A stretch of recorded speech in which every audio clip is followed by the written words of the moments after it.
3 नमा 3 किया, इन्हें काम किया। यहाँ ध्यान दो, 3 को अपना जोड़ा बनाया हुआ है, तीनों का एगो ले लेंगे। कौन सा फालतू हो रहा है यहाँ पे? एक 3।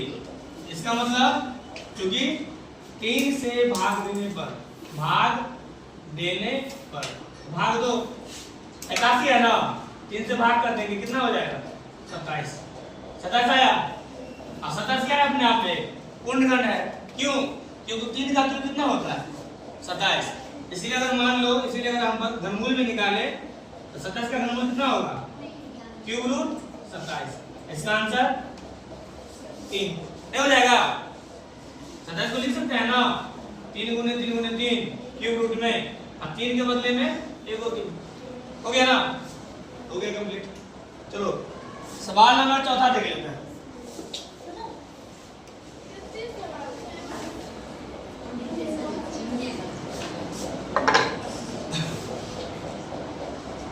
सवाल नंबर 4 बोल रहा है, परीक्षित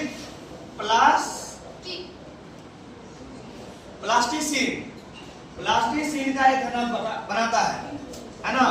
ये जो घना बना रहा है, ध्यान दो,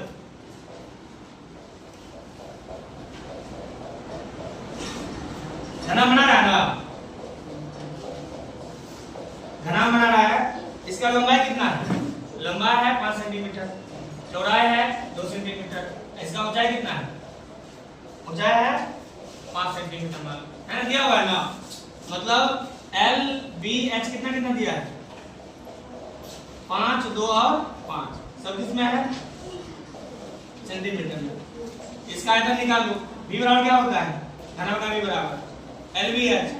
तो 5 गुने 2 गुने 5 कितना हो जाएगा? 5 25 गुना 50 सेंटीमीटर क्यूब है ना। अब देखो क्या बोल रहा है सवाल बोल रहा है एक घन बनाने के लिए कितने घनाओं की आवश्यकता होगी? तो दिमाग लगाओ, 50 में कितना से गुना करें एक घन प्राप्त हो जाए, एक घन प्राप्त संख्या हो जाए, है ना। तो दिमाग लगा सकता है, 1 का कितना होता है?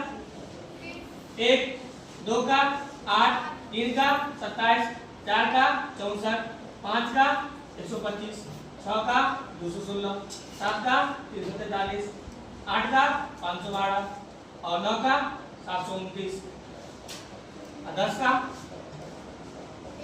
किसी भी संख्या गुना करेंगे, इसके अलावा कोई संख्या नहीं आ रहा है, इसका मतलब हमको 20 से गुना करना पड़ेगा। तो कितना हो जाएगा टोटल गुना करके? 5 गुना 10। क्या हो जाएगा यहाँ पर? इसका मतलब है चूंकि 50 सेंटीमीटर क्यूब को 20 से गुना करने पर क्या हो जाएगा? एक रेखा प्राप्त होगा ना। ये क्या है? पूर्णगण है कि नहीं है? पूर्णगण है ना। अब बताओ इसका घनमूल कितना हो जाएगा? 10। वैसे घनमूल नहीं मांग रहा है, बोल रहा है पूर्ण घन प्राप्त करने वाली संख्या बताइए। तो 20 से गुना करेंगे, घन हो जाएगा, हो गया पूर्णगण। कोई दिक्कत? तो 6.1 एक ही वीडियो में समाप्त। ठीक है, 6.2 का ही बताते हैं।